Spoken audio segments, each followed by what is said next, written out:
ദൈവത്തിന് സ്തോത്രം. കഴിഞ്ഞ ദിവസം സംസാരിച്ച ഒരു ദൈവവചനത്തിൻ്റെ കണ്ടിന്യൂഷൻ ആയിരുന്നു പറഞ്ഞാൽ ഇന്നലെ സംസാരിച്ച ദൈവവചനത്തിൻ്റെ കണ്ടിന്യൂഷൻ ആയിട്ട് ചില കാര്യങ്ങൾ പറയാനാണ് ആഗ്രഹിക്കുന്നത്. നമ്മൾ നേരത്തെ സംസാരിച്ച ദൈവവചനമായിട്ട് ബന്ധപ്പെട്ട് ഈ പെട്ടെന്ന് ഒരു അബദ്ധം പറ്റാതിരിക്കാൻ വേണ്ടി ഒരു കാര്യം കൂടെ പറയാണ്. ഈ കടം ഉണ്ടാകുന്നത് തെറ്റാണോ എന്ന് ചോദിച്ചു. തീർച്ചയായിട്ടും അല്ല എന്ന് നമ്മൾ ഒരുവിധമൊക്കെ സമ്മതിച്ചു. പക്ഷേ ഉണ്ടായിട്ട് വീട്ടാതിരിക്കുന്നത് തെറ്റ് മാത്രമല്ല, അതിനെ പല വിധത്തിലും പല ശ്രേണിയിലും പെടുത്താം. വഞ്ചനയെന്നോ ഒക്കെയുള്ള പല ശ്രേണിയിൽ പെടുത്താവുന്നതാണ്. ഇത് പ്രത്യേകം മറന്നു പോകരുത്.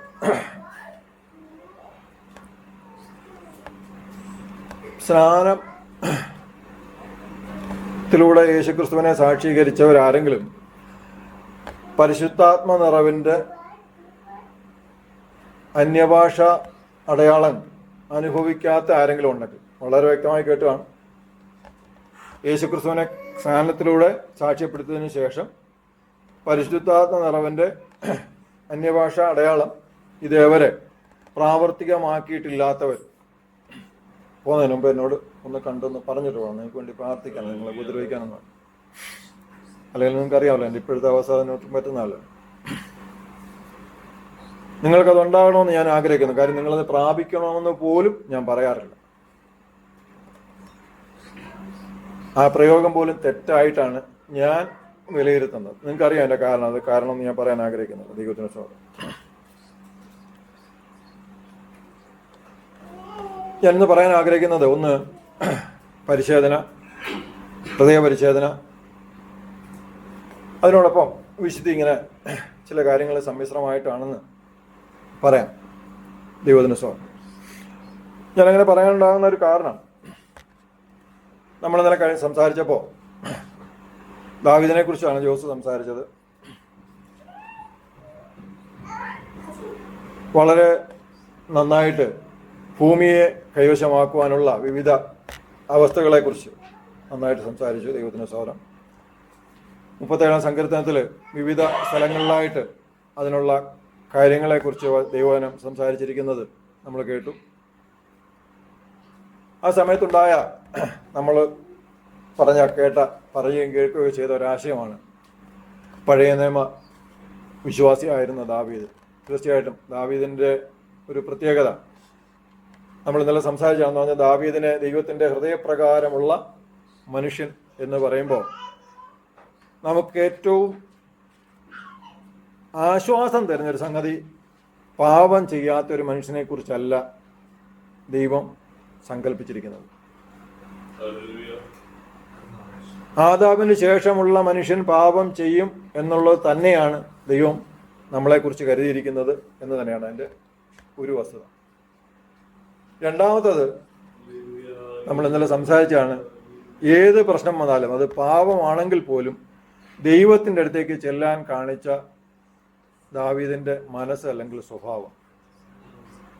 ഇതാണ് ദൈവത്തിൻ്റെ ഹൃദയപ്രകാരമുള്ള ഒരു മനുഷ്യനെ കുറിച്ച് പറയുന്നത്. ഇനി അത് പറയുമ്പോൾ നമ്മൾ മനസ്സിലാക്കിയിരിക്കേണ്ടത്, നിങ്ങൾക്ക് എൻ്റെ ആശയപരമായ ലക്ഷ്യം മനസ്സിലാകാൻ ഏറ്റവും എളുപ്പം പഴയ നിയമ വിശുദ്ധന്മാരെ കുറിച്ചെല്ലാം ഒരു നിരയായി പറഞ്ഞിരിക്കുന്ന ഒരു ഭാഗം നിങ്ങൾക്ക് എല്ലാവർക്കും ഓർമ്മയുണ്ടായിരുന്നു. ആ അധ്യായം എന്തിനെ കുറിച്ചാണ് പറയുന്നതെന്ന് നിങ്ങൾക്കറിയാം. വിശ്വാസം എന്ന് പറയുമ്പോൾ അവിടെ പറഞ്ഞേക്കുന്ന ഏറ്റവും കൂടുതൽ ആൾക്കാരും, മുഴുവൻ ആൾക്കാരും എവിടെ ഉള്ളവരാണ്? അവരുടെ എന്തിനെ കുറിച്ചാണ് പറയുന്നത്? വിശ്വാസം എന്ന് പറയുന്ന പ്രവൃത്തിയെക്കുറിച്ചാണ് പറയുന്നത്. വിശ്വാസത്താൽ നീതീകരണം ലഭിക്കുന്ന ആർക്കെന്നാ പൗലോസ് പറഞ്ഞേക്കുന്നത് റോമാലേഖനത്തിൽ? ദൈവത്തിന് സ്തോത്രം. വിശ്വാസത്താൽ നീതീകരണം ലഭിക്കുന്നത് വിശ്വസിക്കുന്ന എല്ലാവർക്കുമാണ്. നമുക്ക് വേണ്ടിയാണ്, വിശുദ്ധന്മാർക്ക് വേണ്ടിയാണ് ആ ലെറ്റർ എഴുതിയേക്കുന്നത്. ദൈവത്തിന് സ്തോത്രം. അബ്രഹാമുമായിട്ടുള്ള ഉടമ്പടി ഉണ്ടാകുന്ന സമയത്താണ് ദൈവം ആദ്യമായിട്ട് അവർ നമ്മളുടെ ഉടമ്പടിയുടെ ഒരു ലക്ഷണമായി അവർക്ക് പരിച്ഛേദന കൊടുക്കുന്നത്. പരിച്ഛേദനയെക്കുറിച്ച് വ്യക്തമായിട്ട് അറിഞ്ഞിരിക്കുക. വേദപുസ്തകം പറഞ്ഞിരിക്കും. ഇപ്പോൾ ഇതിനെക്കുറിച്ച് ഒരുപാട് ചർച്ചകൾ പലയിടത്തു നിന്ന് നടക്കുന്നുണ്ട്. പലയിടത്ത് പല പ്രായോഗികമായ വസ്തുതകൾ ഉള്ളതുകൊണ്ടും ഞാനിതിങ്ങനെ വ്യക്തമായിട്ട് പറയുകയാണ്. പരിച്ഛേദന എന്ന് പറഞ്ഞാൽ പുരുഷന്മാർ മാത്രം ചെയ്യുന്നതും അവരുടെ അഗ്രചർമ്മം ഛേദിക്കുന്നതുമായ പ്രവൃത്തിയാണ് പരിച്ഛേദന എന്ന് പറയുന്നത്. അത് ഇസ്രായേൽ പറയുന്നത് ഉൽപ്പത്തി അബ്രാഹാമിനോട് പറഞ്ഞ വാക്യം തന്നെ നമുക്ക് എടുക്കാം. 17:12 ഉൽപ്പത്തി.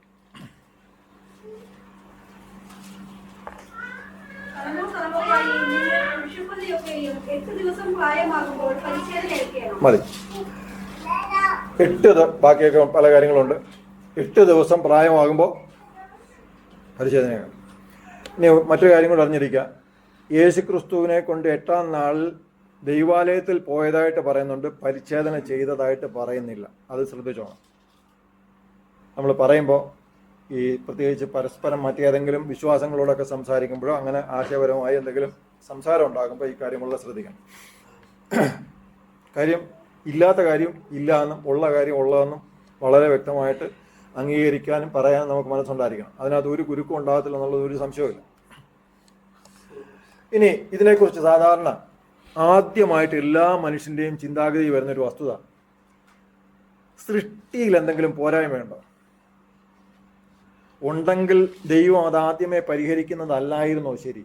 ഇങ്ങനൊരു ചിന്ത ഒരു നല്ല ശതമാനം വ്യക്തികളുടെ ഇടയിലും ഈ കാര്യത്തെക്കുറിച്ച് പറയുമ്പോൾ ഉണ്ടാകും. ഈ ആഴ്ചയും ഞാൻ ഇതിനെക്കുറിച്ച് ഇസ്ലാമുമായിട്ട് സംസാരിക്കുന്ന ഒരു ക്രിസ്ത്യാനി സംസാരിക്കുന്നത് കേട്ടു. പക്ഷെ ആ തർക്കം, ആ ഒരു ചോദ്യം അനുചിതമാണ് ഒരു ക്രിസ്ത്യാനിയുടെ ഭാഗത്തുനിന്ന്. കാരണം ദൈവം യഹൂദനോട് കൽപ്പിച്ച പ്രമാണമായതുകൊണ്ട് തന്നെയാണ് ഞാനതിനെ അനുചിതം എന്ന് പറയുന്നത്. ഇനി സൃഷ്ടിയിലെ ഒരു പോരായ്മ എന്നതുപോലെ ഒരു വസ്തുത വെച്ചേക്കുന്ന ഒരു ആശയമാണ് വേദോത്സവം കൃത്യമായിട്ട് പറഞ്ഞേക്കുന്ന വസ്തുതയാണ്. പോരായ്മ എന്നതുപോലെ വെച്ചിരിക്കുന്ന ഒരു അടയാളം എന്തിനാണെന്ന് വെച്ചാൽ, ജനിച്ചപ്പോൾ തന്നെ നമ്മിലുള്ള ഒരു പോരായ്മ ഉണ്ട്. എന്താണ്? ഈ ശരീരം. ആദാമിൽ നിന്ന് നമുക്ക് കിട്ടിയ ഈ ശരീരത്തിന്റെ പോരായ്മയുടെ സൂചനയാണ്. ഇതിനെ ഓർമ്മിപ്പിക്കുവാൻ അബ്രഹാമിന് കൊടുത്ത ഒരു അടയാളമാണ്. വേറെ മറ്റു പല വസ്തുക്കളും നമുക്ക് അതുമായിട്ട് ബന്ധപ്പെടുത്താൻ വേണമെങ്കിൽ എന്ന് പറഞ്ഞാൽ, അവരുടെ ഏറ്റവും സെൻസിറ്റീവായിട്ടുള്ള ഒരു ഭാഗം നിർമ്മാർജ്ജനം ചെയ്യുന്നതോടുകൂടി, അല്ലെങ്കിൽ റിമൂവ് ചെയ്യുന്നതോടുകൂടി, അല്ലെങ്കിൽ മുറിച്ച് കളയുന്നതോടുകൂടി ലോകത്തോടുള്ള സെൻസിറ്റീവ്നെസ്, ആ സ്വഭാവം കുറയ്ക്കാൻ വേണ്ടിയാണ്. എന്നാൽ പിശാച് ഇതിനെ ഏറ്റവും വിപരീതമായ ദിശയിൽ അതിനെ ഉപയോഗിച്ചതാണ് നമുക്ക് ചുറ്റുമുള്ള സമൂഹത്തിൽ കാണാനുള്ളത്. ദൈവം എന്ത് ഉദ്ദേശിച്ചോ അതിന് ഏറ്റവും വിപരീതമായ രീതിയിൽ അതിനെ ഉപയോഗിക്കുന്നതാണ് നമുക്ക് ചുറ്റും കാണാം. നമുക്ക് അതിൻ്റെ പ്രത്യേകത ആ ദേശത്ത് കാണാനും കഴിയും. നിങ്ങൾ ശ്രദ്ധിച്ച് നോക്കിയാൽ മനസ്സിലാവും. അന്നും ഇന്നും അധികം വിവാഹങ്ങളുള്ള യഹൂദന്മാർ ചുരുക്കമാണ്, അല്ലെങ്കിൽ ഇല്ലെന്ന് തന്നെ പറയാം. ആദ്യകാലത്തൊക്കെ ചിലപ്പോൾ ഉണ്ടായിരുന്നിരിക്കാം. പക്ഷേ സംസ്കൃത ലോകത്തിൽ ഒരിക്കലും അവരിൽ അങ്ങനെ ഒരു പ്രവൃത്തി ഉണ്ടായിട്ടില്ല, അല്ലെങ്കിൽ അങ്ങനെ ഒരു ഉപദേശവും അവർക്കില്ല. ദൈവത്തിന് സ്വാഗതം. ഇനി മറ്റൊരു, നമ്മളത് ബയോ ക്ലാസ്സിൽ പറഞ്ഞിട്ടുള്ളതാണ്, ഈ പ്രോത്രോംബിൻ എന്ന് പറയുന്ന ഒരു രാസവസ്തു വൈറ്റമിൻ കെയുടെ ഭാഗമായിട്ടൊക്കെ വരുന്ന ഒരു സംഗതിയാണ്. ഇത് നിങ്ങൾക്ക് പരിധി നോക്കാവുന്നതാണ്. ഇപ്പോൾ ഒരുപാട് ഈ ചാറ്റ് ഉണ്ടല്ലോ അല്ലേ, ആർട്ടിഫിഷ്യൽ ഇൻ്റലിജൻസ് ഉള്ളതുകൊണ്ട് നിങ്ങൾക്ക് പരിധി നോക്കാവുന്നതാണ്. ഇതൊരു കുട്ടിയിൽ ഏറ്റവും കൂടുതലുള്ളത് 8-ാമത്തെ ദിവസമായിരിക്കും. ഇതുമായിട്ട് ബന്ധപ്പെടുത്തി വേറൊരു ആശയവും ഉണ്ടാക്കിയെടുക്കാൻ ഞാൻ തയ്യാറാകുന്നില്ല. പക്ഷെ നിങ്ങൾ അറിവിന് വേണ്ടി ഇത് പറഞ്ഞതേ ഉള്ളൂ. 8-ാമത്തെ ദിവസം എന്ന് പറഞ്ഞാൽ രക്തം കട്ട പിടിക്കാനുള്ള ആ രാസവസ്തു ഏറ്റവും കൂടുതൽ ഒരു കുട്ടിയിൽ ഉണ്ടായിരിക്കുന്നത് 8-ാമത്തെ ദിവസമായിരിക്കും. ദൈവത്തിന് സ്വാഗതം. ഇനി ഇതൊരു അടയാളമായിട്ട് അബ്രഹാമിനും അബ്രഹാമിൻ്റെ സന്തതിക്കും കൊടുത്തു. പക്ഷെ നിയമം കൊടുക്കുമ്പോൾ ദൈവം പറഞ്ഞൊരു കാര്യമുണ്ട്. ആവർത്തന പുസ്തകം 10-ാം അധ്യായം 16-ാം വാക്യം.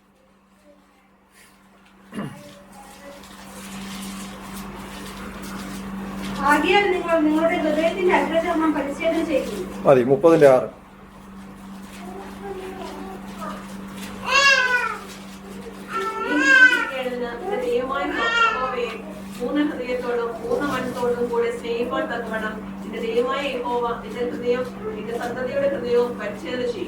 ദൈവത്തിന് സ്വാഗതം. ദൈവം ഇതൊരു മാതൃക ശരീരത്തിൽ കൊടുത്ത ശേഷം പറഞ്ഞതെന്താണ്? ഹൃദയം പരിച്ഛേദന ചെയ്യും. തീർച്ചയായിട്ടും അബ്രഹാമിനോടുള്ള സംഭാഷണത്തിൽ അതുണ്ടായിരുന്നിരിക്കുമെന്ന് ഞാൻ കരുതുന്നു. കാര്യം അബ്രഹാമിൻ്റെ സ്വഭാവത്തിലും അത് കാണാനുണ്ടായിരുന്നു. കാര്യം അതുപോലൊരു വ്യക്തിത്വം ഒന്നും നമുക്കിന്ന് കാണാൻ പറ്റാത്ത വിധത്തിൽ അത്ര നല്ല സ്വഭാവമുള്ളൊരു വ്യക്തിത്വമാണ്. നിങ്ങൾക്ക് നമ്മളതിനെക്കുറിച്ച് ഒരുപാട് സംസാരിച്ചിട്ടുണ്ട്. കാര്യം അബ്രഹാം ലോത്തുമായിട്ടുള്ള ആദ്യത്തെ ഒരു ഇടയന്മാർ തമ്മിലുള്ള പ്രശ്നത്തിൽ അബ്രഹാം എടുത്ത തീരുമാനം തന്നെയാണ് അതിന് ഏറ്റവും നല്ല ഉദാഹരണം. ലോകത്തിൽ ഒരു മനുഷ്യനെടുക്കാത്തൊരു തീരുമാനം. അതുപോലെ നമ്മുടെ വിഷയമല്ല, ദൈവത്തിന് സാർ. അപ്പോൾ ജീവിച്ചിരിക്കേണ്ടതിന് നിങ്ങളുടെ ഹൃദയത്തിൻ്റെ പരിച്ഛേദന ആര് ചെയ്യുമെന്നാണ് പറഞ്ഞത്? മനുഷ്യൻ ചെയ്യാതെ വരുന്നത് കൊണ്ട് ദൈവം പരിച്ഛേദന ചെയ്യുമെന്ന് പറഞ്ഞു. ഇനി നിങ്ങൾക്ക് തോന്നുന്നുണ്ടോ ദൈവം ഹൃദയത്തിൽ എന്തെങ്കിലും ഒരു സംഗതി ഒന്ന് ഫിറ്റ് ചെയ്ത് വിടുകയാണ്? അതോ ദൈവം പറഞ്ഞ രീതിയിൽ ഹൃദയപരിച്ഛേദന ചെയ്യാൻ കഴിഞ്ഞില്ലെങ്കിൽ ആ ഒരു ഹൃദയ അവസ്ഥയിലേക്ക് നമ്മെ കൊണ്ടുവരണമെങ്കിൽ ദൈവത്തിന് എന്ത് ചെയ്യേണ്ടി വരും? നമ്മുടെ ഹൃദയം ആ ചിന്താഗതിയിൽ എത്തുന്ന വഴിയിലൂടെ നമ്മളെ കൊണ്ടുപോകേണ്ടി വരും. ചിലർക്ക് ഒരാളുടെ പട്ടിണി കണ്ടാൽ, ചിലർക്ക് ഒരാളുടെ രോഗം കണ്ടാൽ, ചിലർക്ക് ഒരാളുടെ നിലവിളി കേട്ടാൽ ഹൃദയത്തിൽ മാറ്റം ഉണ്ടാകും. ഒരുപാട് പേർക്കുണ്ടാകാറുണ്ട്. നമ്മളത് പരീക്ഷണത്തിലൂടെ തെളിയിച്ചിട്ടുണ്ട്. എന്നാൽ ചിലർക്ക് അങ്ങനെയല്ല, അവരെ സ്വന്തം അനുഭവത്തിൽ വന്നിട്ടേ ഉള്ളൂ. എനിക്കറിയാം, അങ്ങനെയുള്ള വ്യക്തികളെ അറിയാം. പല കാര്യങ്ങളിലും അവരെ സ്വന്തം അനുഭവത്തിൽ വന്നാൽ മാത്രമേ ഈ ഒരു അനുഭവം എല്ലാവർക്കും ഉണ്ടാകാൻ സാധ്യതയുണ്ട് എന്ന് മനസ്സിലാവും. പ്രത്യേകിച്ച് ഈ സാമ്പത്തിക വിഷയത്തിലായി ഒരു പ്രശ്നം ഉണ്ടാകുന്നത്. കാര്യം ജനിക്കുമ്പോഴേ നല്ലൊരു സമ്പത്തിൽ ജനിക്കുകയും ആ സമ്പത്തിൻ്റെ ആ ഒരു ബുദ്ധിമുട്ടുകളൊന്നും അറിയാതെ കുറേ കാലം ജീവിക്കുകയൊക്കെ ചെയ്ത് കഴിഞ്ഞിട്ട് ലോകം കാണാതിരുന്നാൽ ഈ വ്യക്തിയിൽ അഹങ്കാരം ഉണ്ടാകാൻ സാധ്യത കൂടുതലാണ്. ലോകം കാണാതിരുന്നാൽ കേട്ടോ. ഒന്നും വേണ്ട, ഈ ഇത്തരം സൗകര്യമുള്ളവർ, അല്ലെങ്കിൽ നിങ്ങൾക്കാണെങ്കിലും ഇങ്ങനെ സൗകര്യങ്ങൾ ഉണ്ടായാൽ ആദ്യം ചെയ്യേണ്ടതെന്ന് പറഞ്ഞാൽ വെറുതെ ലോകത്തൊന്ന് യാത്ര ചെയ്താൽ മതി.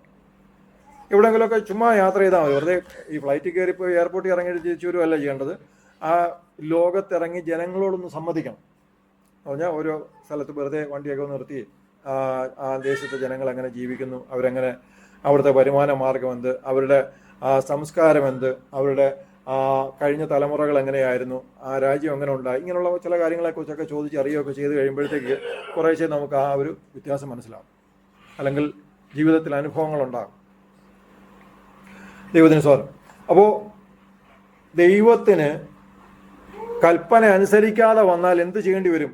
ഹൃദയത്തെ പരിച്ഛേദനയിലേക്ക് കൊണ്ടുപോകേണ്ടി വരും. നിന്നെയും നിന്റെ സന്തതിയെ കൊണ്ടുപോയോ? പലപ്പോഴായിട്ട് കൊണ്ടുപോയി. നമ്മുടെ പിന്നിൽ കിടക്കുന്ന ചരിത്രമാണ് ദൈവത്തിന് സ്വാഗതം. നമ്മൾ ഈ ദൈവത്തെയും ദൈവത്തിൻ്റെ കൽപ്പനകളെയും വായിക്കുമ്പോൾ നമ്മൾ ആദ്യം ഓർക്കേണ്ടത് ഈ രാജ്യത്തെയാണ്.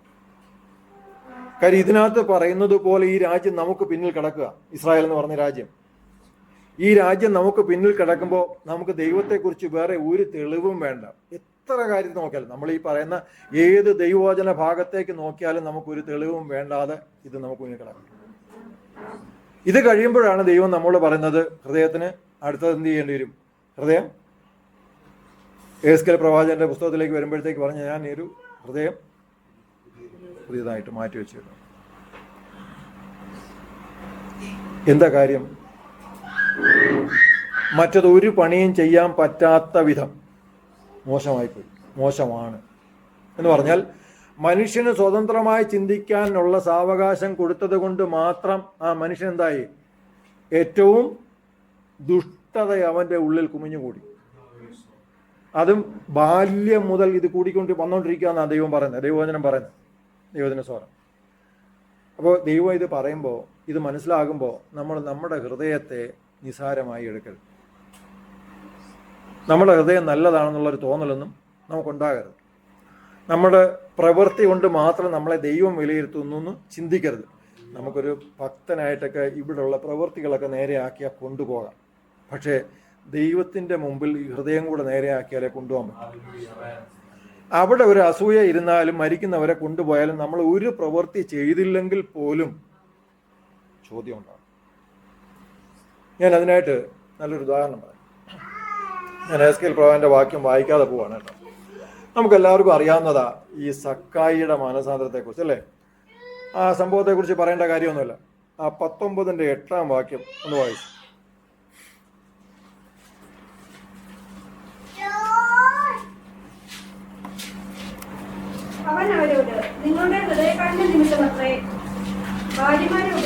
ലൂക്കോസ് 19:8.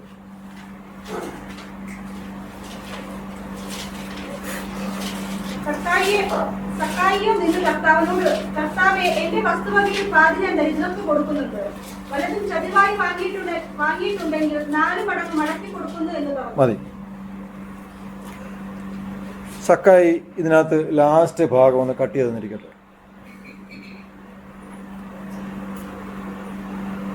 നിങ്ങളതിനെ മാനസാന്തരമായിട്ട് എടുക്കുമോ?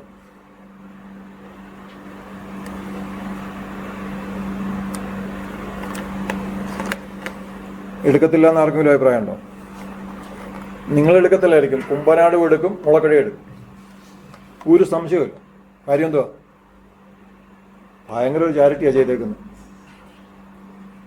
സക്കായുടെ സ്വത്തിനെ കുറിച്ച് നിങ്ങൾക്ക് അറിയാമല്ലോ അല്ലേ? അതിൻ്റെ നേരെ പകുതി ചാരിറ്റി കൊടുക്കാൻ വെച്ചേക്കുക.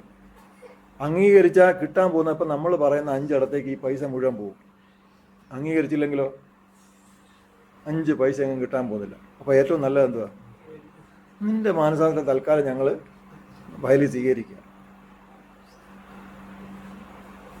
ഇന്ന് ലോകം നമ്മളെ പഠിപ്പിക്കാൻ പോകുന്ന ഇതാ, നമ്മളെ പഠിപ്പിക്കുന്നതും ഇതാണ്. മാനസാന്തരത്തിൻ്റെ ഏറ്റവും പ്രധാന വശം എന്ന് പറഞ്ഞത് നമുക്ക് കേടുപാട് തീർക്കാൻ പറ്റുന്ന കാര്യം നമ്മൾ തീർക്കാൻ പോവുക.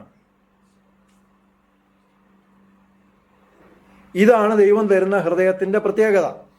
നമ്മൾ ഈ പാപം എന്നൊക്കെ പറഞ്ഞ് എന്തുകൊണ്ടാണ് ഇതിനെ പലതിനെയും പാപം എന്ന് പറയുന്നത്? ഉദാഹരണത്തിന് മോഷ്ടിക്കരുത് എന്ന് പറഞ്ഞ പാപം എന്ന് പറഞ്ഞത് എന്തുകൊണ്ടാണ്? ഞാൻ ഈ മനുവിൻ്റെ കയ്യിൽ നിന്ന് ഒരു 5 ദിനാറ് മോഷ്ടിച്ച് കഴിയുമ്പോൾ അവൻ അധ്വാനിച്ചുണ്ടാക്കിയ പൈസയാണ് ദൈവം അവന് കൊടുത്തേക്കുന്ന സംരക്ഷണം ഇല്ലാതായത്. ദൈവം അവൻ്റെ മുമ്പിൽ ദൈവം നീതിമാനല്ലാത്ത ഒരു സ്ഥിതിയിലേക്ക് എത്തി. ഞാൻ ജോലി ചെയ്ത് മര്യാദയ്ക്ക് കൊണ്ടുവരുന്ന പൈസ പോയെന്നുള്ളത് അവൻ്റെ പ്രാർത്ഥന. മനു ഓരോ ദിവസവും ചോദിക്കുന്നത്, ഇത് പോകാൻ ഞാൻ എന്തോ തെറ്റ് ചെയ്തെന്നാണ് ചോദിക്കുന്നത്. ഇതിന് കാരണം ആരാ? എത്ര സ്ഥലത്ത് പ്രശ്നം ഉണ്ടായി നോക്ക്. മനുവിനൊരു അനീതി വന്നു, ആ അനീതിയുടെ ചോദ്യം അവിടെ ചെന്ന് നിൽക്കുന്നു, ദൈവം മുമ്പാകെ ചെന്ന് നിൽക്കുന്നു. നമ്മൾ ഈ പാപം എന്ന് പറയുന്നത് വെറുതെ ഒരു പാപത്തിൻ്റെ ലിസ്റ്റ് അങ്ങ് ദൈവം ഉണ്ടാക്കി വെച്ചേക്കല്ല. ദൈവം സൃഷ്ടിച്ച ഈ ലോകത്ത് എല്ലാവർക്കും ജീവിക്കാനുള്ളൊരു സാവകാശം ഉണ്ടാക്കി വെച്ചേക്കുക. ഇതാണ് ന്യായപ്രമാണം എന്ന് പറയുന്നത്. അവിടെ നമുക്കൊരു ബാധ്യത ഉണ്ടെങ്കിൽ അത് തീർക്കേണ്ടത് തീർത്തേ വെക്കൂ. എന്തുകൊണ്ടാണെന്ന് അറിഞ്ഞു, രണ്ടും ഒരേ വിഷയത്തിലോട്ട് വരും അവസാനം, ഇല്ലേ? അത് ആത്മീയമായാലും ശരി, വളരെ നന്നായിട്ട് എനിക്ക് തോന്നി കേട്ടോ ആ ഒരു വഴിത്തിരിവ്. ദൈവത്തിന് സ്വാഗതം. പലപ്പോഴും ഇതിനെക്കുറിച്ച് നമ്മുടെ ചിന്തകളിലേക്ക് നമ്മളൊന്നും വിടാറില്ല. അല്ലെങ്കിൽ അത്തരം സംഗതിയിലേക്ക് പാപബോധം ഉണ്ടാകും. ഓക്കെ, ആ പാപം തൽക്കാലം പിന്നെ ചെയ്യുന്നില്ല എന്നുള്ള സംഗതിയിലേക്ക് നമ്മളെത്തിക്കും. പക്ഷെ ചെയ്തതോ? ഇവിടെ വരുമ്പോഴാണ് നമ്മൾ ശാപത്തെക്കുറിച്ച് മനസ്സിലാക്കേണ്ടത്. ഞാൻ വേറൊന്നും ഈ ഒരു സിറ്റുവേഷൻ, സക്കായുടെ സിറ്റുവേഷൻ തന്നെ എടുത്തു. സക്കായി ഇത്രയും ചെയ്തില്ല, ലാസ്റ്റ് പാർട്ട് ചെയ്തില്ല. യവൻ്റെ കയ്യിൽ ഈ പൈസ മൊത്തം ഇരിപ്പുണ്ട്. ദൈവം എന്തോ ചെയ്യണം? പറ, ദൈവം എന്തോ ചെയ്യണം? യവൻ ഈ പൈസ മുഴുവൻ വീട്ടിൽ വെച്ചേച്ച് മരിച്ച നീതിയാവോ? ഇനി എന്തേ ഉള്ളു വഴി?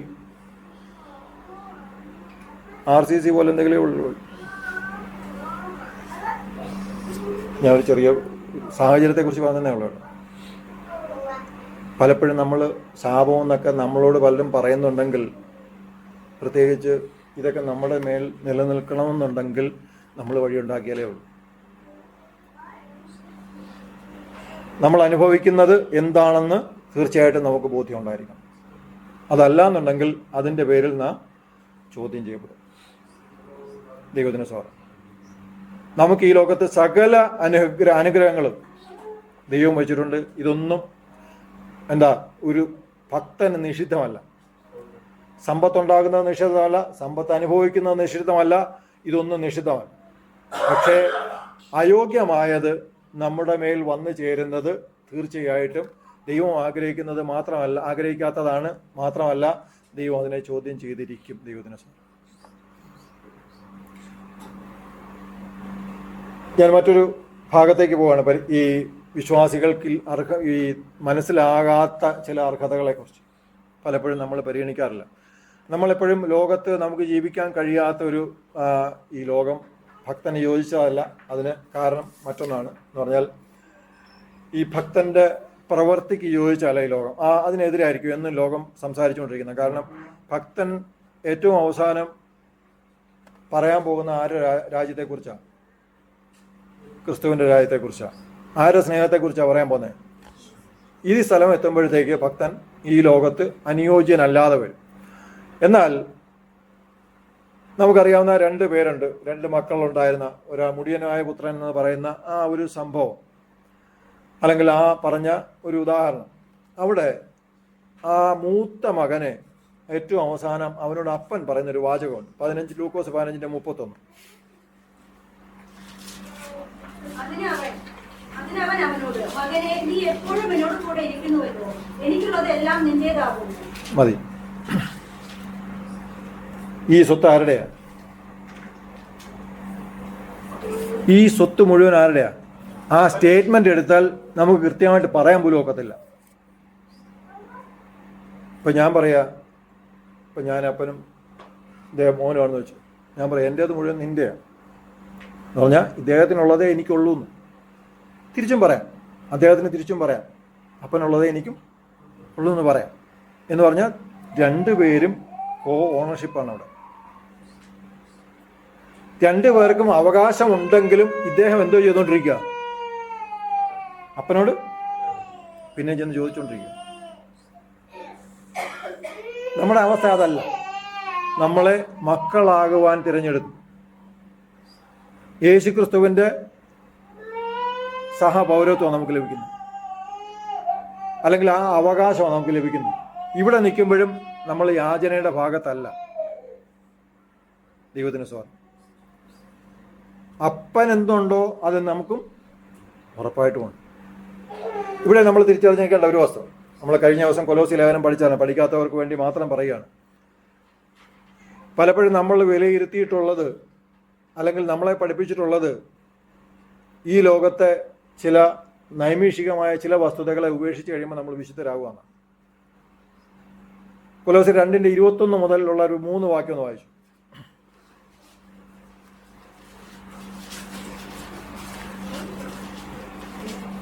നിങ്ങൾ ക്രിസ്തുവിനോട് കൂടെ ലോകത്തിന്റെ രാജപാഠങ്ങൾ സംബന്ധിച്ച് മരിച്ചുവെങ്കിൽ ലോകത്തിൽ ജീവിക്കുന്നവരെ പോലെ മാനുഷ്യ കൽപ്പനകൾക്കും ഉപദേശങ്ങൾക്കും അനുസരണമായി പിടിക്കരുത്, രുചിക്കരുത്, തുടരുത് എന്നുള്ള ചട്ടങ്ങൾക്ക് കീഴ്പ്പെടുന്നത്. വളരെ ശ്രദ്ധിക്കണം. മറ്റുള്ളവരുടെ കൽപ്പനകൾ പോലെ പിടിക്കരുത്, രുചിക്കരുത് എന്ന് പറയുന്ന കൽപ്പനകൾക്ക് വിധേയരാകരുത്. അടുത്തത്, ഇതെല്ലാം ഉപയോഗത്താൽ നശിച്ചു പോകുന്നതത്രേ. അതൊക്കെയും ശേഷാരാധനയിലും താഴ്മയിലും ശരീരത്തിന്റെ ഉപേക്ഷയിലും രസിക്കുന്നവർക്ക് ജ്ഞാനത്തിന്റെ പേര് മാത്രമുള്ളത്, ജഡാഭിലാഷം അടക്കുവാനോ പ്രയോജനമുള്ളതല്ല. ഏറ്റവും അധികം സംശയം ഉണ്ടായിരുന്ന ഒരു വാക്യമാണ് പലയിടത്തും.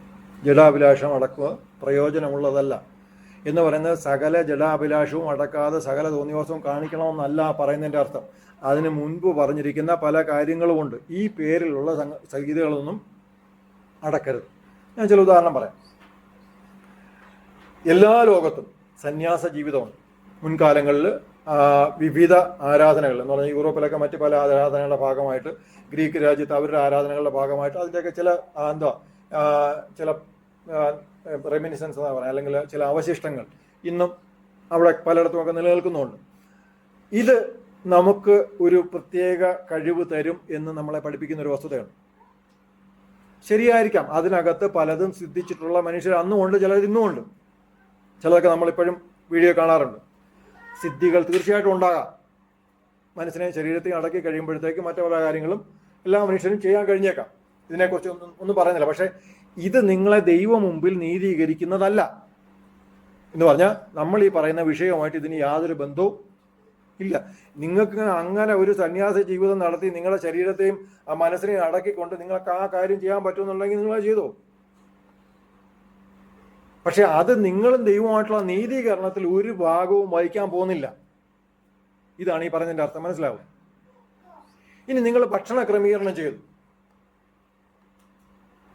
നിങ്ങളൊരു ഭക്ഷണ ക്രമീകരണം ചെയ്തു എന്ന് വിചാരിച്ച് ഒരിക്കലും നിങ്ങൾ ദൈവത്തോട് അടുക്കുന്നില്ല. ചിലപ്പോൾ നിങ്ങളുടെ ശരീരത്തിന് അത് നല്ലതായിരിക്കാം, നിങ്ങളുടെ മനസ്സിനെ അത് സന്തോഷിപ്പിക്കുന്നുണ്ടായിരിക്കാം, നിങ്ങൾക്ക് ദൈവത്തോടൊരു പ്രാഗൽഭ്യം ഉണ്ടെന്ന് നിങ്ങൾക്ക് സ്വയം തോന്നുന്നുണ്ടായിരിക്കാം. പക്ഷെ ഒരിക്കലും അത് ദൈവത്തിന് മുമ്പിലുള്ള നീതീകരണമല്ല.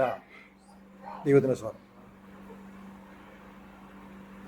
ഇതുപോലെ മറ്റേതെങ്കിലും തരത്തിൽ പല അച്ചടക്കങ്ങളും നമ്മൾ ശീലിച്ചു കഴിഞ്ഞാൽ ഇതൊരിക്കലും ദൈവം മുമ്പിൽ നീതീകരണമാകുന്നില്ല. ദൈവത്തിൻ്റെ മുമ്പിലുള്ള നീതീകരണം എങ്ങനെ നമുക്ക് സിദ്ധിച്ചു? യേശു ക്രിസ്തുവിലൂടെ നമുക്ക് സിദ്ധിച്ചു കഴിഞ്ഞു. ദൈവത്തിന് സ്വാഗതം. ഈ ബോധ്യമാണ് നമുക്കെന്നും ഉണ്ടായിരിക്കേണ്ടത്. പക്ഷെ നമുക്ക് ഈ ബോധ്യം ഇല്ലാതിരിക്കുന്നത്, ഉദാഹരണത്തിന് ഇപ്പോൾ വേറെ സഭക്കാരെന്ന് പറഞ്ഞാൽ ഞങ്ങളവിടെ ഇങ്ങനെ ചെയ്യുക, ഞങ്ങളുടെ ശുശ്രൂഷന്മാരൊക്കെ ഇങ്ങനെ ചെയ്യും, അവർ ഒത്തിരി നല്ല കൃപകളൊക്കെ ഉള്ളവരാണ്, പക്ഷെ അവർ എല്ലാ ദിവസവും ദോശ മാത്രമേ രാവിലെ കഴിക്കത്തുള്ളൂ എന്ന് പറഞ്ഞാൽ പിന്നെ പിറ്റേ ദിവസം നമ്മുടെ വിചാരം എന്താ, രാവിലെ ദോശ കഴിച്ചാൽ എന്തോ കിട്ടാൻ പോകുന്നുള്ളതാ, കൃപ കിട്ടാൻ പോകുന്നുള്ളത് നമ്മുടെ തോന്നല്ല, ഒരിക്കലും അല്ല. കൃപ കിട്ടാനുള്ള സംഗതി ആര് ചെയ്തിട്ടുണ്ട്? അല്ലാതെ തമിഴ്നാട്ടുകാരൻ്റെ ആട്ടുകല്ലില്ല. തമിഴ്നാട്ടുകാർ മോശക്കാരനല്ല കേട്ടോ, ഇവിടെ ഏറ്റവും കൂടുതൽ മാവ് ഉണ്ടാക്കുന്നവരായതുകൊണ്ട് പറഞ്ഞതേ ഉള്ളൂ.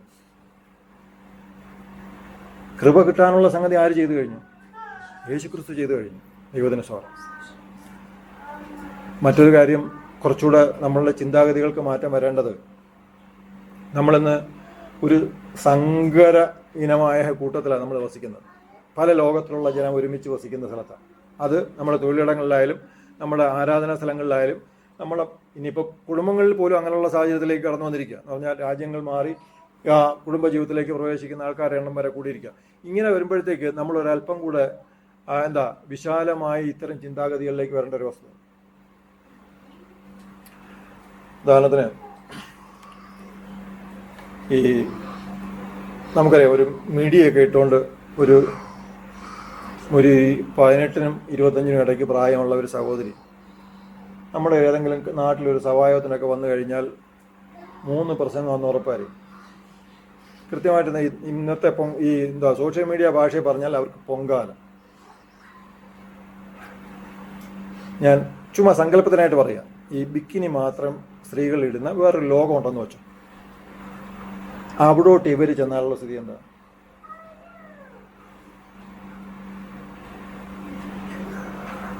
നമ്മുടെ കണക്കിന് നോക്കി അവർക്ക് ബഹുമാനമായിരിക്കും അന്ന് കിട്ടാൻ പോകുന്നല്ലേ. എന്ന് മാത്രമല്ല, നമ്മൾ ഈ ഉദ്ദേശിക്കുന്ന പ്രശ്നമൊന്നും പിന്നെ അവിടെ ഇല്ല. നമ്മളിവിടെ ചിന്തിച്ച കുറേ പ്രശ്നങ്ങളുണ്ട്, പക്ഷെ ഇതെന്ത് ചെയ്യും, മറ്റേ ലോകത്തിൽ വന്നപ്പോഴത്തേക്ക് ആ പ്രശ്നമില്ല. അപ്പോൾ ആ പ്രശ്നം എന്താണെന്ന് മനസ്സിലായില്ലേ? ദൈവത്തിന് സ്തോത്രം. സാംസ്കാരിക വൈവിധ്യം, സംസ്കാരങ്ങളുടെ ഇടകലരൽ, ഇത് രണ്ടും ഇന്ന് ലോകത്തുണ്ടെന്ന് തിരിച്ചറിയണം. ഇത് തിരിച്ചറിഞ്ഞിട്ട് വേണം നമ്മൾ ഈ ലോകത്ത് ജീവിക്കേണ്ടത്. ഇനി പൗലോസ് കഴിഞ്ഞ ഈ കൊലോസ്യ ലേഖനം പറഞ്ഞതിന് ശേഷം, സംസാരിച്ചതിന് ശേഷം പറഞ്ഞ വസ്തുതയോടെ പറഞ്ഞിട്ട് ഞാൻ അവസാനിപ്പിക്കും. അവിടെ പറഞ്ഞൊരു ലിസ്റ്റുണ്ട്. നമ്മളെ വിശുദ്ധരാക്കുന്നത് എന്താണ്? എല്ലാവരും വായിച്ചു.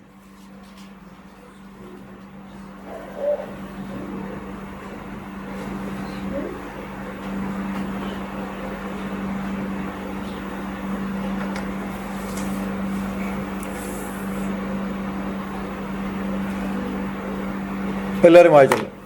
ഇതിലേതെങ്കിലും ഒരു ഐറ്റം എൻ്റെ സ്വഭാവത്തിൽ നിന്ന് മാറി എന്നിരിക്കട്ടെ, എന്നെ കണ്ടാൽ നിങ്ങൾക്ക് പറയാൻ പറ്റുമോ? ഇതാണ് ഇതിൻ്റെ പ്രത്യേകത, ഇതാണ് ഇതിൻ്റെ കുഴപ്പം. പക്ഷെ നമുക്ക് എന്താ വേണ്ടത്? ഒരാളെ കാണുമ്പം അവനെ വിശുദ്ധനാക്കണം. കാണുമ്പോൾ നമുക്ക് അവളെ വിശുദ്ധയാക്കണം. പക്ഷെ ദൈവം പറയുന്നത് എന്താ? നിങ്ങളുടെ അകത്ത് നമ്മൾ ഒരു കള്ളത്തിനും ട്രീറ്റ് ചെയ്താൽ ഒരു കള്ളമേ മാറുന്നുള്ളൂ. പക്ഷെ കള്ളം ചെയ്യുന്ന ഹൃദയം മാറിക്കഴിഞ്ഞാൽ എന്ത് പറ്റും? പിന്നെ ജന്മത്തിൽ അവൻ്റെ കയ്യിൽ നിന്ന് കള്ളം ഉണ്ടാകത്തില്ല. ദൈവത്തിന് സ്തോത്രം. ദുർനടപ്പ് ആചരിക്കുന്ന ഒരുത്തന് ഒരു ദുർനടപ്പിനെ പിടിച്ച് ചീത്ത പറഞ്ഞാൽ അവൻ ചിലപ്പോൾ ആരും അറിയാത്ത ലോകത്ത് പോയി ദുർനടപ്പ് ആചരിക്കും. എന്നാൽ ഈ ദുർനടപ്പിന്റെ മറ്റേ അറ്റത്ത് ഒരു ആത്മാവുണ്ടെന്നും ആ ആത്മാവ് ദുഃഖിക്കുന്നെന്നും ആ ആത്മാവിനെ കുറിച്ച് ദൈവം ദുഃഖിക്കുന്നുണ്ടോ എന്നുള്ള ബോധ്യം യവനിൽ കൊടുക്കാൻ കഴിഞ്ഞാൽ അവൻ മേലിൽ ഒരിക്കലും എന്ത് ചെയ്യില്ല?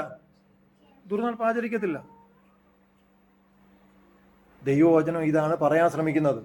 പക്ഷെ നമ്മൾ അതിനെ പിന്നെയും എവിടോട്ട് കൊണ്ടുപോവുക? നേരിട്ട് കണ്ട് ക്രമീകരണം വരുത്തി കേസ് ബൈ കേസായിട്ട് ട്രീറ്റ് ചെയ്ത് പിന്നെയും യവനെ ഈ പഴയ പണിക്ക് പറഞ്ഞു വിടുന്ന സ്ഥലത്തേക്ക് നമ്മൾ ആവർത്തിച്ച് പോയിക്കൊണ്ടിരിക്കുക. ഒരു കേസ് നിങ്ങൾ ട്രീറ്റ് ചെയ്ത് കഴിയുമ്പോൾ എന്ത് സംഭവിക്കും? അടുത്ത കേസ് പിന്നെയും ഭയം മാറുമ്പോൾ പിന്നെയും ഈ വ്യക്തി എന്ത് ചെയ്യും? തീർച്ചയായിട്ടും ചെയ്യും. നമുക്കറിയാമല്ലോ, നമ്മൾ കുട്ടികളെയൊക്കെ വളർത്തുന്നവരാണ്. നമ്മൾ ഈ ചിലപ്പം കൂടുതൽ കുട്ടികൾക്ക് ഇഷ്ടമുള്ള എന്തെങ്കിലും നമ്മുടെ ഇവിടെ മെനു എന്നൊക്കെ പറയാം, അല്ലെങ്കിൽ ബിസ്ക്കറ്റോ ഇതൊക്കെ കൂടുതൽ വാങ്ങിച്ചാൽ നമ്മൾ എന്ത് ചെയ്യും? ഇവരുടെ കണ്ണിൽ പെടാത്ത സ്ഥലത്ത് കൊണ്ടുവയ്ക്കും. എന്ന് പറഞ്ഞാൽ ഇവർ ബിസ്ക്കറ്റ് മാത്രം കഴിച്ചാൽ പോരാ, മറ്റേ ആഹാരം കഴിക്കണം. പക്ഷെ നിങ്ങൾ ഉച്ചനേരം കിടന്ന് ഉറങ്ങുമ്പോൾ ഈ സ്ഥലം അവർക്ക് അറിയാവുന്നുണ്ടെങ്കിൽ എന്ത് ചെയ്യും? അവർ കാണുന്ന ഫർണിച്ചർ എല്ലാം കൂടെ വലിച്ചു കൂട്ടിയിട്ട് ആയാലും ഇതവരെടുക്കും. ആ ഭക്ഷണത്തിൻ്റെ രീതിയുടെ പ്രശ്നത്തെക്കുറിച്ചുള്ള തിരിച്ചറിവ് ആകുന്നത് വരെ എന്ത് ചെയ്യും? അവർ ചെയ്തുകൊണ്ടിരിക്കും.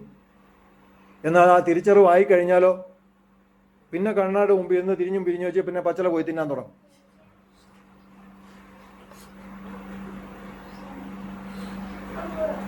വളരെ വ്യക്തമായിട്ട് ദൈവവചനം നമ്മളോട് പറയുന്നു, വ്യക്തികൾക്ക് അകത്ത് ഹൃദയത്തിലാണ് മാറ്റം ഉണ്ടാകേണ്ടത്. ഒരിക്കലും നമ്മളെ ഈ സുവിശേഷത്തെക്കുറിച്ച് മറന്നു പോകരുത്. ദൈവവചനം ആവർത്തിച്ച് നമ്മളെ പറഞ്ഞു പഠിപ്പിക്കുന്ന സുവിശേഷം എന്താണെന്ന് ചോദിച്ചാൽ നമ്മുടെ ഉള്ളിൽ ഹൃദയത്തിന് മാറ്റം വരണം. അത് ഏറ്റവും മോശമായിട്ടുള്ളതാണ്. ഇത് നല്ലതായിട്ടുള്ള ഒരു മനുഷ്യനെങ്കിലും ഉണ്ടെന്ന് ആരും അവകാശപ്പെടരുത്. നമ്മൾ ആർക്കും ഇതില്ലാത്തത് കൊണ്ടാണ് യേശുക്രിസ്തു വരേണ്ടി വന്നത്. ഒരാളെങ്കിലും ഉണ്ടായിരുന്നെങ്കിൽ യേശുക്രിസ്തു വരേണ്ടി വരത്തില്ലായിരുന്നു.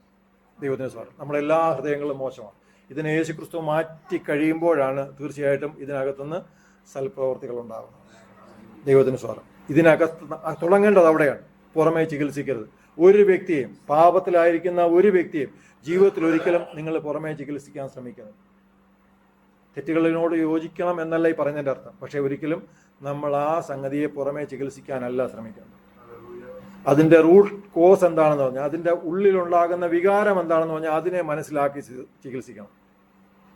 ഇന്ന് ചിലപ്പം നമുക്കറിയാം, ഒരു രോഗത്തിനായിട്ട് നമ്മൾ പോയി കഴിഞ്ഞാൽ ഏറ്റവും നല്ല ആ ഒരു ചികിത്സ എന്ന് പറഞ്ഞാൽ ഒരു പനഡോളും ഒരു ആംബിസിലിനും നമുക്ക് തന്നു കഴിഞ്ഞാൽ അത്യാവശ്യമുള്ള കാര്യങ്ങളൊക്കെ, ടെമ്പറേച്ചർ ഉണ്ടെങ്കിൽ അത് മാറും, ശരീരത്തിൽ വേറെ എന്തെങ്കിലും ഇൻഫ്ലമേഷനോ പഴുപ്പൊക്കെ ഉണ്ടെങ്കിൽ അതുപോലെ അങ്ങ് മാറിക്കഴിയും. ഇത് കഴിഞ്ഞിട്ട് വല്ലതും വേണമെന്നുണ്ടെങ്കിൽ പിന്നെ വേറെ ഏതെങ്കിലും കൊള്ളാവുന്ന ചികിത്സയ്ക്കായിട്ടുകൾ ഇയാൾ പോകേണ്ടി വരും. അപ്പോൾ അന്നത്തെ ഒരു ഡയറക്റ്റായിട്ടുള്ള ട്രീറ്റ്മെൻറ്റ് പെട്ടെന്ന് കഴിഞ്ഞു വിടും. ഇതാണ് പൊതുവെ എല്ലാവരും ചെയ്യുന്നത്. അത് ഞാൻ ആർക്കും മെനക്കെടാൻ വയ്യ. ഒരാളിനെ ഇങ്ങനെയുള്ളൊരു ബോധ്യം വരുത്തണമെങ്കിൽ ഒരു ദിവസത്തെ 2 ദിവസത്തെ സംഭാഷണം കൊണ്ട് ചിലപ്പോൾ ഒന്നും നടക്കത്തില്ല. നിങ്ങൾക്ക് എല്ലാവർക്കും അറിയാം, നിങ്ങളിൽ ഒരു തിരിച്ചറിവ് ഉണ്ടായത് എത്ര നാൾ കൊണ്ടുള്ള ആ വചന കേൾവിയിലോ പ്രാർത്ഥനയിലോ അല്ലെങ്കിൽ മറ്റാരെങ്കിലും ഒക്കെ സംസാരിച്ചതിലോ ഒക്കെയാണ് നിങ്ങൾക്ക് ആ ശരിയായ മാനസാന്തരവും അല്ലെങ്കിൽ മാറ്റം ഉണ്ടായെന്ന് നിങ്ങൾക്കറിയാം. ഇത് ചിലപ്പോൾ സമയമെടുക്കുന്ന ചികിത്സ തന്നെയാണ്. ചിലപ്പോൾ ഒരു ദിവസം പെട്ടെന്ന് ഒറ്റ ദിവസം കൊണ്ടൊക്കെ ഉണ്ടായേക്കാം. എന്നാലും ക്രിസ്തുവിലേക്ക് അവൻ വളരണമെങ്കിൽ ദിവസങ്ങളും മാസങ്ങളിലൂടെ. ദൈവത്തിന് സ്വാഗതം. നമ്മുടെ ഹൃദയം മാറ്റുന്ന പ്രോസസ്സാണ്, അതിൻ്റെ വിജയമാണ് യേശു ക്രിസ്തു ക്രൂശിലൂടെ ചെയ്തത്. ഇനി ഞാൻ പറഞ്ഞ ആദ്യം തുടങ്ങിയ വിഷയത്തിലേക്ക് ഞാൻ വരാം. എബ്രായ ലേഖനം 11:13 അതിലൂടെ പറഞ്ഞ് അവസാനിപ്പിക്കുക. ദൂരത്ത് നിന്ന് അത് കണ്ട് അഭിവന്ദിച്ചും ഭൂമിയിൽ തങ്ങൾ അന്യരും പരദേശികളും എന്ന് ഏറ്റുപറഞ്ഞുകൊണ്ട് വിശ്വാസത്തിൽ മരിച്ചു. മതി. അവരന്ന് ആരെ കണ്ട് വിശ്വസിച്ച? ആരെ കണ്ട് വിശ്വസിച്ചതാ? അവർ ദൂരെ നിന്ന് യേശുക്രിസ്തുവിന്റെ ജനനം കണ്ട് മനസ്സിൽ കണ്ട് വിശ്വസിച്ചതാണ്. അതുകൊണ്ടാണ് അവർ വിശ്വാസത്തിൽ മരിച്ചു എന്ന് പറയുന്നത്. ദൈവത്തിന് സ്വാഗതം. 39-40 വായിച്ചു ആദ്യമായിട്ട്. അവർ എല്ലാവരും വിശ്വാസത്താൽ സാക്ഷ്യം ലഭിച്ചിട്ടും വാഗ്ദത്ത നിവൃത്തി പ്രാപിച്ചില്ല. അവർ നമ്മെ കൂടാതെ രക്ഷാപൂർത്തി പ്രാപിക്കാതിരിക്കേണ്ടതിന് ദൈവം നമുക്ക് വേണ്ടി ഏറ്റവും നല്ലതൊന്നും മുൻകരുതിയിരുന്നു. മതി. ദൈവത്തിന് സ്വാഗതം. അവര് വാഗ്ദത്തം വർഷങ്ങൾക്ക് മുമ്പേ പ്രാപിച്ചു. ആ പ്രാപിച്ച വാഗ്ദത്തത്തിൽ അവർ വിശ്വസിച്ചു. അവർ വിശ്വാസത്താൽ നമ്മളെക്കാൾ മുമ്പേ നീതീകരണം പ്രാപിച്ചു. ദൈവത്തിന് സ്വാഗതം. ഹല്ലേലൂയ. ടെക്നിക്കലി പറഞ്ഞാൽ, ഈ വാക്യത്തിൽ ചിന്തിച്ചാൽ നമ്മളെ സംബന്ധിച്ചോളം പഴയ നിയമ വിശുദ്ധന്മാരെന്നൊരാളിനെ കുറിച്ച് നമുക്ക് പറയാൻ കഴിയില്ല. അത് യഹൂദന്മാർക്കും കഴിയുമെന്ന് എനിക്ക് തോന്നുന്നില്ല. നമ്മൾ ഇങ്ങനെ പറഞ്ഞു, ഈ 2 നിയമം, തീർച്ചയായിട്ടും ഒരു പുതിയ നിയമമുണ്ട്. യഹൂദന്മാർക്കാണ് ഞാൻ പുതിയ നിയമം കൊടുക്കുമെന്ന് പറഞ്ഞത്. യേശുവിൻ്റെ രക്തത്തിലെ പുതിയ നിയമം തന്നെയാണത്. അതൊന്നും അല്ലാന്ന് ഞാൻ പറഞ്ഞത്. ദൈവത്തിന് സ്വാഗതം. എങ്കിലും അങ്ങനെ ഒരു ക്ലാസിഫിക്കേഷൻ നമുക്ക് പറയാൻ പറ്റാത്തെന്ന് പറഞ്ഞാൽ അവർക്കും അവസാനം രക്ഷ ആരിലൂടെ വരുന്നുള്ളൂ? യേശു ക്രിസ്തുവിലൂടെ വരുന്നുള്ളൂ. ദൈവത്തിന് സ്വാഗതം. അതുകൊണ്ട് നേരത്തെ പറഞ്ഞ സംഗതികൾ തെറ്റെന്നല്ല, അതിനെ വിമർശിക്കുകയല്ല, അങ്ങനെ കരുതരുത്. ദൈവത്തിന് സ്വാഗതം. വർഷങ്ങൾക്ക് മുമ്പ് ജനിച്ചിട്ടില്ലാത്ത യേശുവിനെ കണ്ട് വിശ്വസിച്ച് അവർക്ക് രക്ഷാപൂർത്തി പ്രാപിക്കാൻ കഴിയുമായിരുന്നുവെങ്കിൽ, ഇത് ചരിത്രമായിട്ട് ലോക മനുഷ്യൻ എഴുതിയത് നമ്മുടെ മുമ്പിൽ ഇരിക്കുമ്പോൾ നമുക്ക് കഴിയുമോ ഇല്ലേ? ഇനി നമുക്ക് കഴിയുന്നില്ല എന്ന് നമ്മൾ പറയുകയാണെങ്കിൽ അതിന്റെ കണക്ക് നിങ്ങൾ തന്നെ തീർക്കുക. ഇതൊന്നും ഇല്ലാത്ത കാലത്താണ് അവർ വിശ്വസിച്ചത്. വളരെ രസകരമായി തോന്നിയതെന്ന് പറഞ്ഞാൽ, ശമൂവേല് വലഞ്ഞു എന്നൊക്കെ ഇതിന് തൊട്ട് മുമ്പത്തെ വാക്യത്തിൽ എഴുതിയേക്കുന്നത്. ഈ വലഞ്ഞത് ഒരു പ്രശ്നമാണെന്നാണ് പറയുന്നത്. അതുപോട്ടെ, വിഷയമല്ല. രക്ഷയ്ക്കായി നമുക്ക് കരുതിയിരുന്ന, അല്ലെങ്കിൽ ലോകത്തിന് കരുതിയിരുന്ന യേശു ക്രിസ്തുവിനെ 3000-ഓളം വർഷങ്ങൾക്ക് മുമ്പ് പലർക്കും മനസ്സിൽ കണ്ട് ആ വാഗ്ദത്തത്തിൽ വിശ്വസിച്ചു. നിങ്ങളൊന്ന് ആലോചിക്കുക, അബ്രഹാമൻ യേശു ക്രിസ്തുവിനെ കുറിച്ച് ചിന്തിക്കുമ്പോൾ അവരെ മുമ്പിൽ എത്ര വാക്യമുണ്ട്, എത്ര വേദവചനമുണ്ട്. ഒന്നുമില്ല, ആദാമിൽ നിന്ന് പറഞ്ഞ് കേട്ടറിഞ്ഞ് 5-6 കാര്യങ്ങളേ ഉള്ള അവരുടെ മനസ്സിൽ. ദൈവത്തിന് സ്തോത്രം. ആ കാലഘട്ടത്തിൽ അതിന് താഴോട്ട് ഇങ്ങോട്ട് വരുന്നവർക്കെല്ലാം ഇത് മാത്രമേ ഉള്ളൂ. മോശയുടെ മുമ്പിൽ എത്തിക്കഴിയുമ്പോഴാണ്, ആ കാലഘട്ടത്തിൽ എത്തി കഴിയുമ്പോഴാണ് ന്യായപ്രമാണമായത് ഒരു പുസ്തകമെങ്കിലും ആയത്. അതിനു മുമ്പ് ഇതൊന്നുമില്ല. ദൈവത്തിന് സ്തോത്രം. അവർക്കത് വിശ്വസിക്കാൻ കഴിഞ്ഞെങ്കിൽ നമുക്ക് തീർച്ചയായിട്ടും കഴിയണം. ഇത്രയും വ്യക്തമായ തെളിവുകളോടെ യേശു ക്രിസ്തു നമ്മുടെ മുന്നിലിരിക്കും. ദൈവത്തിന് സ്തോത്രം. ഞാൻ കർത്തൃമേശയുടെ ശുശ്രൂഷയിലേക്ക് പ്രവേശിക്കുക.